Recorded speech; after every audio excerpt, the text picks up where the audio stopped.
आचार्य 90 FM वर कवितांचं सादरीकरण केलं आहे. त्यांचा रॉकेल नावाचा लघुचित्रपट देखील प्रकाशित झालेला आहे. 5 वेळा त्यांनी अखिल भारतीय साहित्य संमेलनासाठी निमंत्रण देखील आणि अनेक ठिकाणच्या कवी संमेलनासाठी ताई नेहमी उत्साहाने जात असतात.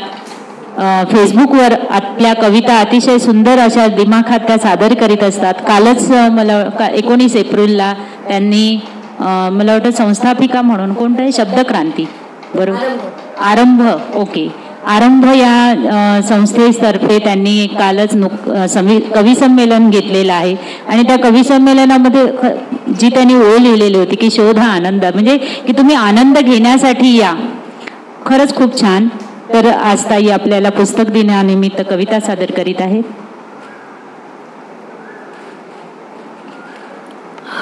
कालचा कार्यक्रम फक्त कवी संमेलन नव्हतं, रंगारंग होतं. त्याच्यात गाणी होती, नृत्य होतं, कविता होत्या, कथावाचन, एकपात्री प्रयोग, असं सगळं होतं.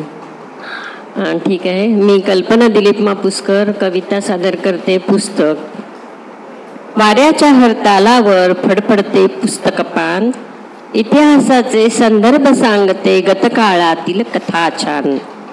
बालगोपाल रमती ऐकून परी कथानी शौर्य गाथा, रामायण महाभारत सांगे मानवी जीवांच्या थोर व्यथा, मानवी जीवांच्या थोर व्यथा.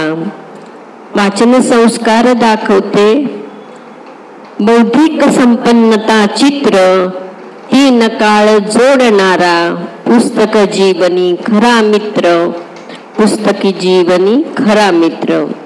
भूगोलाचा गोल दाखवितो नकाशात विश्वाची व्याप्ती, खारे मतलई वारे आणि अक्षांश रेखांशाची नाती. वाचा लिहा घडवा मस्तक, व्यक्तिमत्व सर्वांगीण विकास, आयुष्याची जडणघडण पुस्तकामुळे होते खास, पुस्तकामुळेच होते खास. धन्यवाद.